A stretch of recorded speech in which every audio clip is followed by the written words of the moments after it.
সুপ্রিয় দর্শক মণ্ডলী, আসসালামু আলাইকুম। আইন শিক্ষি চ্যানেলের পক্ষ থেকে আপনাদের সবাইকে জানাচ্ছি আন্তরিক অভিনন্দন, শুভেচ্ছা এবং স্বাগত। আশা করি আপনারা সবাই ভালো আছেন। আপনাদের সঙ্গে আছি আমি অ্যাডভোকেট সাইফুল ইসলাম তালুকদার। দর্শক মণ্ডলী, আমার এই চ্যানেলটি সম্পূর্ণ শিক্ষা বিষয়ক একটি চ্যানেল। আমার এই চ্যানেলে আমি নিয়মিত আইন বিষয়ক কিছু আলোচনা করে থাকি।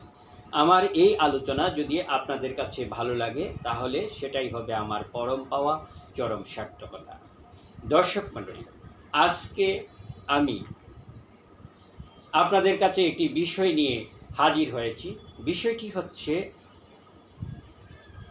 24 ঘন্টার মধ্যে খতিয়ানের ভুল সংশোধন করা যাবে, সরকারের পক্ষ থেকে ঘোষণা। আর মামলার কোনো প্রয়োজন নেই। দর্শক মণ্ডলী, তাহলে শুরু করা যাক আজকের বিষয়। দর্শক মণ্ডলী, আমাদের দেশে এই পর্যন্ত যে রেকর্ডগুলি পরিচালিত হয়েছে সেই রেকর্ডগুলি হচ্ছে সিএস, এসএ, আরএস, বিআরএস এবং সিটি জরিপ। সেই রেকর্ডগুলি মধ্যে সবচেয়ে গ্রহণযোগ্য যে রেকর্ড সেটা হচ্ছে সিএস রেকর্ড। সিএস রেকর্ডটা এ যাবৎ সবচেয়ে বেশি গ্রহণযোগ্য। আর এই সিএস রেকর্ডের আগে আমাদের দেশে তেমন কোনো রেকর্ড ছিল না। এরপরেও যে রেকর্ডগুলি হয়েছে, যেমন এসএ, আরএস, বিএস বা সিটি জরিপ যেটা হয়েছে, সেইগুলোর মধ্যেও কিন্তু পর্যাপ্ত ভুল পরিলক্ষিত হয়। এখন এই রেকর্ডের যে ভুল, সেই রেকর্ডের ভুল কিন্তু একটা মারাত্মক পর্যায়ে দাঁড়িয়েছে যে এই রেকর্ডের ভুল সংশোধনীর জন্য কিন্তু ভূমির মালিকগণ আদালতের দ্বারে দ্বারে ঘুরতে হচ্ছে, অনেক হ্যস্তন্যস্ত বা হয়রানির শিকার হতে হচ্ছে। অনেক ভূমি মালিক এমনও আছে যাদের নামে মালিকানা ঠিকই আছে, কিন্তু রেকর্ডে ভুল হওয়ার কারণে তারা এই রেকর্ড সংশোধনের মামলা পর্যন্ত করতে চাচ্ছেন না। কারণ তারা এমন টাকা পয়সার লস, অনেক সময় দেখা যায় যে হাজার হাজার লাখ লাখ টাকাও খরচ হয়ে যায়। তাই তারা মালিকানা থাকা সত্ত্বেও রেকর্ড সংশোধনের মামলায় দেখতে চাচ্ছেন না। এই বিষয়টা সরকার উপলব্ধি করতে পেরেছেন। বর্তমান সরকার কিন্তু একটা ডিজিটাল রেকর্ড করার উদ্যোগ নিয়েছে। সেটা হচ্ছে বর্তমানে এই রেকর্ডটাকে বলা হয় বিডিএস রেকর্ড, অর্থাৎ ডিজিটাল রেকর্ড। ডিজিটাল রেকর্ডের মাধ্যমে আশা করা যায় যে খতিয়ান প্রস্তুত হবে, যে রেকর্ড হবে সেটা হবে একটা নির্ভুল রেকর্ড। তবে আজকের যে আমার আলোচনার বিষয় সেটা হচ্ছে যে গত 2 দিন আগে ভূমি সংস্কার বোর্ডে সরকারের উচ্চ পর্যায়ের ব্যক্তিদের নিয়ে একটি মিটিং হয়েছে। সেই মিটিংয়ে সিনিয়র সচিব এএসএম সালেহউদ্দিন আহমেদ ঘোষণা করেছেন যে খতিয়ানের যে করণিক ভুল, সেই করণিক ভুলগুলি অ্যাসিলেন্ট মানে সহকারী কমিশনার ভূমি তারা যাতে উদ্যোগে এই ভুলগুলি সংশোধন করে দেন। কারণ রেকর্ডের ভুল যেহেতু একটি সরকারেরই ভুল, তাই এই রেকর্ডের ভুলের জন্য ভূমি মালিকগণ কেন এত হয়রানির শিকার হবে। তাই সিনিয়র সচিব সালেহউদ্দিন আহমেদ এই ধরনের একটা নির্দেশ দিয়েছে। তো করণিক ভুলগুলি মূলত কি আপনাদের কাছে আমি উপস্থাপন করছি। আমি ডাইরেক্ট যে গ্যাজেট আছে সেই গ্যাজেট থেকে আমি আপনাদেরকে একটু পড়ে শোনাচ্ছি।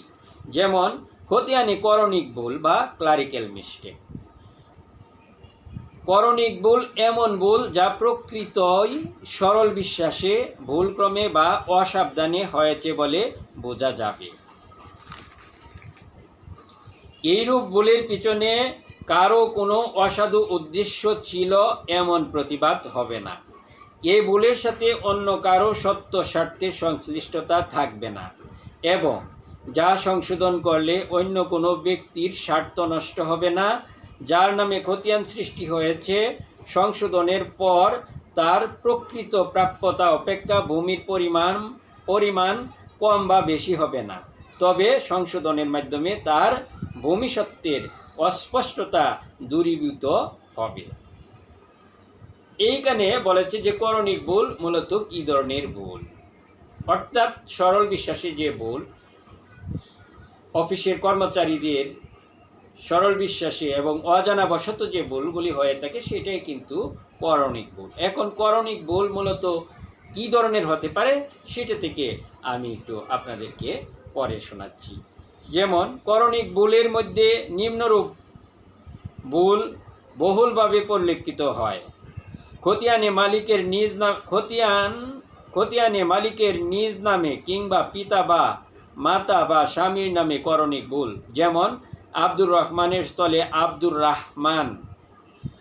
রহমান, রহিম মিয়ার স্থলে রহিম আলী, হাজেরা বেগমের স্থলে হাজিরা খাতুন, আসল নাম আরিফুল ইসলাম কিন্তু ডাকনাম সোনা মিয়া নামে রেকর্ড হইয়াছে, এরকম। এরপরে আরও কিছু ভুল আছে। পিতা, পুত্র, কন্যা, স্বামী বা স্ত্রীর পদবি বা বংশ পরিচয়ে করণিক ভুল। যেমন পিতা আওলাদ হাওলাদার কিন্তু পুত্রের নাম লেখা হয়েছে আশফাক জমাদ্দার। আরও কিছু ভুল যেমন পিং এবং জংয়ের ক্ষেত্রে ভুল। যেমন জমেলা বেগমের পিতা জামাল উদ্দিন কিন্তু রেকর্ডে পিং বা পিতার স্থলে জং বা স্বামী জামাল উদ্দিন লেখা হয়েছে, বা এর বিপরীতও হতে পারে। ঠিকানায় করণিক ভুল। যেমন গ্রামের নাম রহিমপুর কিন্তু লেখা হয়েছে করিমপুর। যেমন মৌজার জেল নাম্বার ভুল, বিভাগ, জেলা ইত্যাদি ভুল। এই ধরনের আরও অনেকগুলি ভুল এখানে দেওয়া হয়েছে, যেটা এখন আমি যদি আপনাদেরকে পড়ে শোনাই তাহলে অনেক সময় নেবে। অর্থাৎ সরল বিশ্বাসী বা কর্মচারীদের ভুলের কারণে যে ভুলগুলি হয়ে থাকে, যেটাতে কোনো মালিকানার কোনো পরিবর্তন হবে না, মানে মালিকানা হয়তো ভুলবশত হয়েছে, এটা সংশোধন করলে অন্য কারো মালিকানায় কোনোরূপ হস্তক্ষেপ করা হবে না, তাহলে সেইগুলি হচ্ছে করণিক ভুল। এই ভুলগুলি আপনারা যদি সংশোধন করতে চান তাহলে আপনারা অ্যাসিলেন্ট মহোদয়ের সাথে যোগাযোগ রাখবেন। যে প্রত্যেক থানা অ্যাসিলেন্ট মানে যে সহকারী কমিশনার ভূমির উপরে আপনারা যোগাযোগ রাখবেন। সেখানে প্রয়োজনে আপনারা এই ধরনের ভুল হইলে সংশোধন করতে পারবেন। তাছাড়া আরেকটা কথা বলে রাখি, যদি অনেক সময় এরকম কোনো ভুল পরিলক্ষিত হয় তাহলে কিন্তু আপনারা ইচ্ছা করলে, যদি ওই ব্যক্তির কোনো আপত্তি না থাকে, তাহলে কিন্তু আপনারা উভয়ে একটি দরখাস্ত দিয়ে সুলেনামার মাধ্যমে অতি সহজেই এই ভুলের সংশোধন করতে পারেন।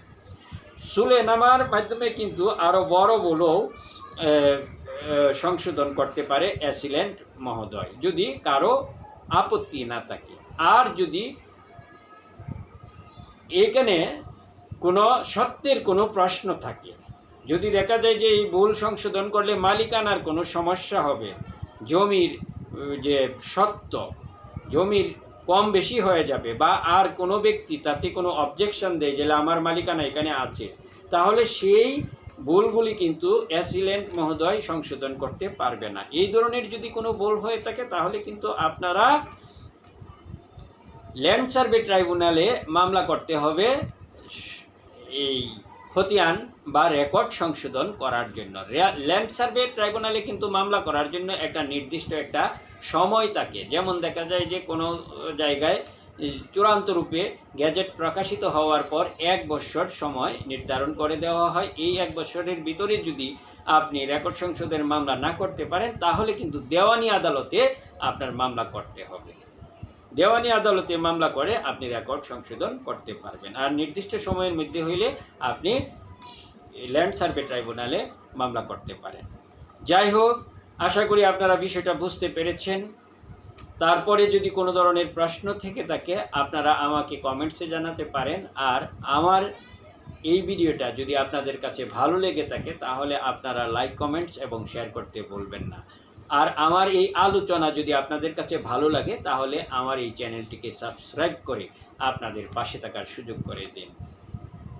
তো আজ এই পর্যন্তই, দেখা হবে অন্য কোনো পর্বে। সেই পর্যন্ত আপনারা সবাই ভালো থাকেন, সুস্থ থাকেন। খুদা হাফেজ। আসসালামু আলাইকুম।